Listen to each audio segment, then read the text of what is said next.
अनिल कुमार एक युवा और उत्साही पुरातत्वविद था। वो दिल्ली के एक प्रसिद्ध संग्रहालय में प्राचीन सभ्यताओं पर शोध कर रहा था। एक दिन उसे अपने दादाजी की पुरानी लकड़ी की संदूक में एक पुरानी डायरी मिली।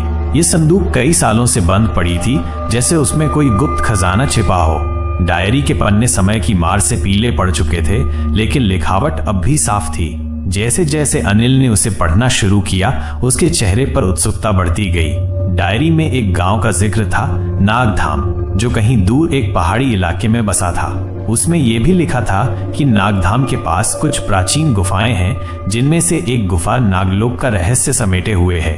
डायरी में आखिरी पंक्ति पढ़ते हुए अनिल की धड़कन तेज हो गई। नागधाम की तीसरी गुफा वही है द्वार, परंतु मृत्यु और अमरता के बीच का फर्क वही समझेगा जो भय को त्याग देगा। अनिल समझ गया कि ये कोई साधारण नोट्स नहीं है, ये उसके दादाजी की अधूरी खोज थी, एक ऐसा रहस्य जो आज भी अनसुलझा था। उसके मन में एक ही सवाल गूंज रहा था, क्या नागलोक सच में अस्तित्व में है? अनिल ने निर्णय ले लिया, वो इस रहस्य से पर्दा उठाएगा, चाहे रास्ता कितना भी कठिन क्यों न हो।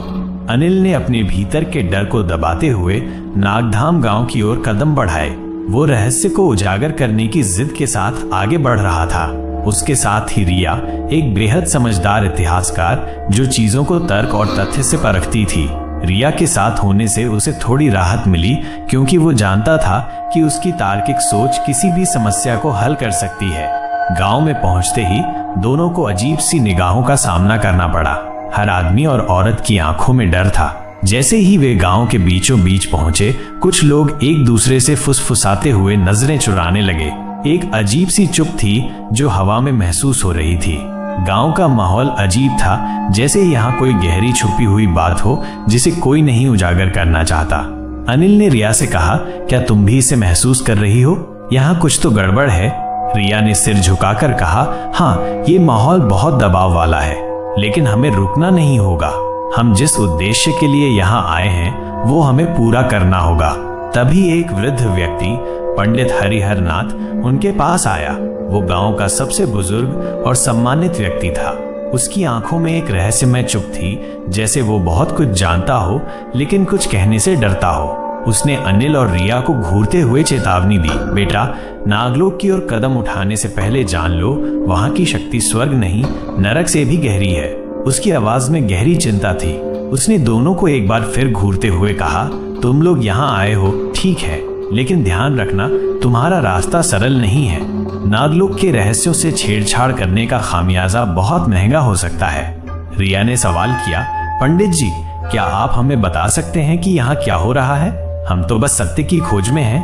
पंडित हरिहर नाथ ने एक गहरी सांस ली और कहा, जो तुम सोच रहे हो वो इतना आसान नहीं है। नागलोक का रहस्य जानना अपनी जान से खेलना है।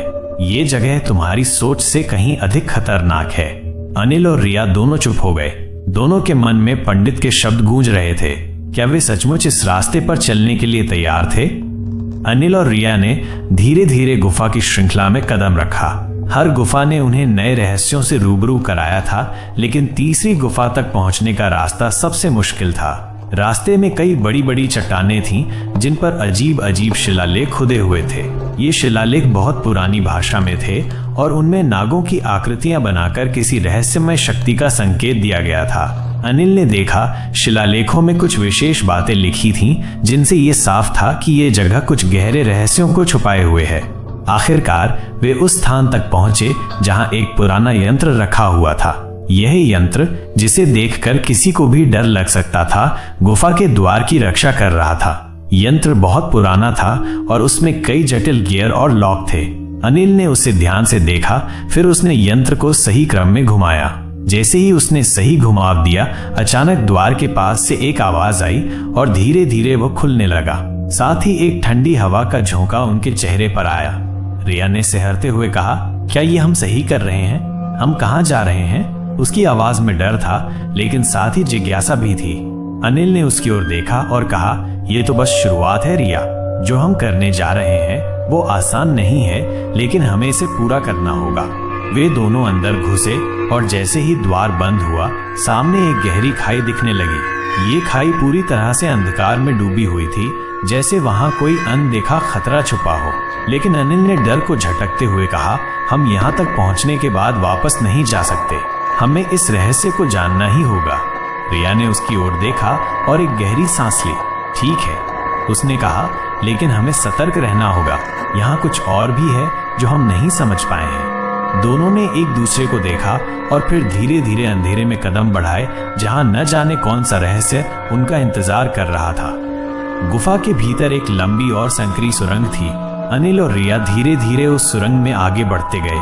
दीवारों पर नक्काशी थी जिनमें नागों की आकृतियां और रहस्यमयी चिन्ह बने हुए थे। ये रास्ता जैसे जैसे आगे बढ़ता गया, उनके दिल की धड़कनें तेज होती गईं। कुछ ही देर में सुरंग एक बड़े सभागार में खुल गई। वो जगह इतनी विशाल थी कि उसकी छत तक नजर पहुंचना मुश्किल था। दीवारों पर पुरानी चित्रकथाएं बनी थीं जो एक प्राचीन नाग सभ्यता की कहानी बयां कर रही थीं। चित्रों में नागराज, नागिनें और उनके युद्ध, पूजा और जीवन शैली दर्शाए गए थे। रिया मंत्रमुग्ध होकर चित्रों को देख रही थी। ये तो एक पूरी सभ्यता है जो हम इंसानों की नजरों से छुपी रही। तभी हवा में एक अजीब सी गूंज उठी। वो आवाज गहरी थी, जैसे कोई बहुत पुरानी आत्मा बोल रही हो। कौन हो तुम जो नागलोक के द्वार को पार कर आया है? अनिल और रिया एकदम चौंक गए। अचानक उनके सामने एक छाया उभरी और कुछ ही पल में वो एक रूप में बदल गई, नाग कन्या अनंता।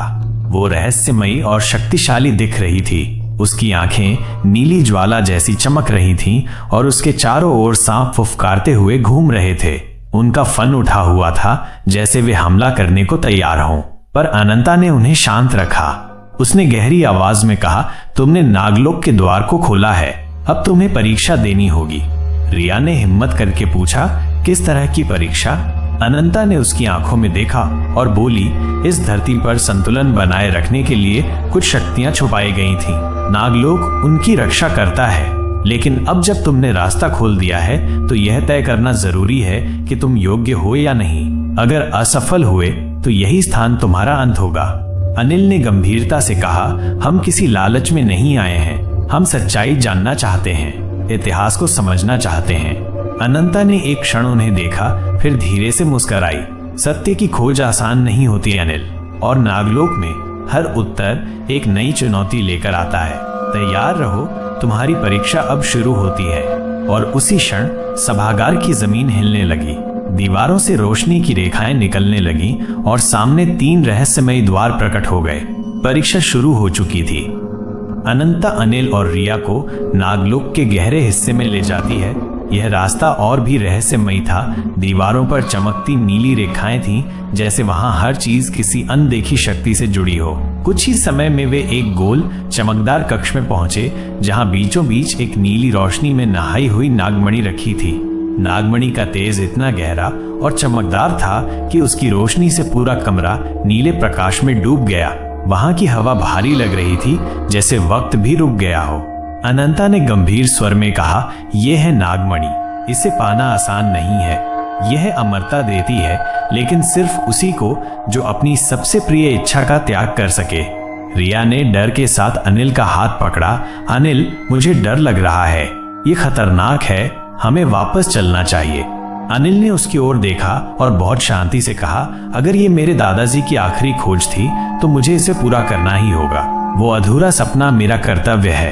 तभी चारों तरफ एक कंपन सा हुआ और नागमणि से एक तेज आवाज गूंज उठी, तुम्हारी परीक्षा यही है, क्या तुम उस प्रेम को त्याग सकते हो जो तुम्हारे जीवन का आधार है? अनिल स्तब्ध खड़ा रह गया। उसने रिया की तरफ देखा, उसकी आंखों में आंसू थे। रिया भी चुप थी, मगर उसकी आंखें बहुत कुछ कह रही थीं, डर, प्यार और एक न बोल सकने वाली दुविधा। कुछ पल खामोशी रही, फिर अनिल ने गहरी सांस ली और कहा, अगर अमरता की कीमत रिया को खोना है तो मैं अमर नहीं होना चाहता, मैं त्याग करता हूँ। जैसे ही उसके शब्द पूरे हुए, नागमणि की रोशनी धीरे धीरे मंद पड़ने लगी। कमरा शांत हो गया। अनंता मुस्कुराई, एक हल्की संतोषजनक मुस्कान। सच्ची परीक्षा वही होती है जहां इंसान अपनी आत्मा से जवाब देता है। उसने कहा, तुमने आज साबित किया कि प्रेम, त्याग और इंसानियत अमरता से कहीं ऊपर है। कमरे में रोशनी फिर से भरने लगी थी, लेकिन अब वहां डर नहीं था, बस शांति और एक सच्चे निर्णय की गरिमा। अनिल ने रिया का हाथ थामा। दोनों की आंखों में अब डर नहीं बल्कि एक नई समझ और गहराई थी। नागलोक का सबसे बड़ा रहस्य अब सिर्फ ज्ञान था और ज्ञान ही सबसे बड़ी शक्ति। जैसे ही अनिल ने नागमणि को त्यागने का निर्णय लिया, चारों ओर अचानक तेज प्रकाश फैल गया। पूरा कक्ष नीली रोशनी में नहा गया। उस प्रकाश में नागमणि धीरे धीरे अदृश्य हो गई, जैसे वह हवा में घुल गई हो। अनंता ने हल्की मुस्कान के साथ कहा, तुमने नागलोक की आत्मा को छू लिया है अनिल। यहाँ शक्ति का अर्थ सिर्फ ताकत नहीं है, त्याग ही सच्ची अमरता है। अनिल और रिया उसे ध्यान से देख ही रहे थे कि अचानक जमीन हिलने लगी। पूरी गुफा कांप उठी, दीवारें खिसकने लगी, जैसे कोई दरवाजा फिर से बंद हो रहा हो। एक जोरदार गूंज हुई और फिर सब कुछ अंधकार में डूब गया। कुछ देर बाद अनिल की आंख खुली। वो जमीन पर पड़ा था, लेकिन अब वो गुफा में नहीं बल्कि नागधाम गांव के बाहर था। पास ही रिया भी पड़ी थी। चारों ओर एक अजीब सी शांति थी, जैसे सब कुछ थम गया हो। रिया ने आंखें खोली और बोली, क्या हम जिंदा हैं? अनिल ने उसकी ओर देखा, मुस्कुराया और कहा, हाँ, शायद नागलोक ने हमें वापस भेज दिया है। उसी पल अनिल की नजर अपने हाथ पर गई। वहां एक पुराना मुड़ा तुड़ा पर्चा रखा था। उसने उसे धीरे से खोला। उस पर लिखा था, जब पृथ्वी संकट में होगी, नागलोक फिर खुलेगा, तुम अब उसके रक्षक हो। अनिल और रिया कुछ देर तक चुपचाप उस पर्चे को देखते रहे। फिर रिया ने कहा, शायद ये कहानी यहीं खत्म नहीं होती। अनिल ने सिर हिलाया, नहीं, अब ये हमारी जिम्मेदारी बन गई है। नागलोक अब सिर्फ एक रहस्य नहीं, वो हमारी विरासत है। आकाश की ओर देखते हुए दोनों ने समझ लिया था कि जो उन्होंने पाया है वो दुनिया से कहीं बड़ा था। त्याग, विश्वास और एक ऐसी शक्ति की पहचान जो हर दिल में छुपी होती है। और इस तरह नागलोक की परीक्षा पूरी हुई, लेकिन उसकी कहानी अब भी जिंदा थी। सुबह की हल्की धूप नागधाम के आसमान में फैली थी। पेड़ पौधों पर ओस की बूंदें चमक रही थीं। अनिल और रिया पहाड़ी की चोटी पर बैठकर चुपचाप नीचे फैले जंगल को देख रहे थे। काफी देर की खामोशी के बाद रिया ने धीरे से पूछा, अनिल, क्या ये सब सच था या फिर बस कोई सपना? अनिल उसकी ओर मुस्कुराकर देखता है और शांत स्वर में कहता है, सपनों की तरह ही होते हैं रहस्य रिया, जब तक उन्हें खोजा न जाए वो बस एक कहानी लगते हैं। रिया उसकी बात पर मुस्कुराई, मगर उसकी आंखों में अब डर की जगह जिज्ञासा थी, जैसे वो अब जान चुकी हो कि दुनिया में बहुत कुछ ऐसा है जो नजर से नहीं, दिल से समझा जाता है। तभी हवा में एक हल्का सा कंपन होता है। कैमरा धीरे धीरे ऊपर उठता है आसमान की ओर, और फिर दूर उसी पुरानी गुफा की दिशा में हलचल दिखाई देती है। पत्थरों के बीच से रेंगते हुए सांपों की परछाइयां दिखाई देती हैं, शांत मगर सतर्क, जैसे कोई रहस्य अब भी जिंदा हो, जैसे नागलोक की गूंज अब भी इस धरती पर बह रही हो। कहानी खत्म नहीं हुई, वो बस इंतजार कर रही है अगली दस्तक की।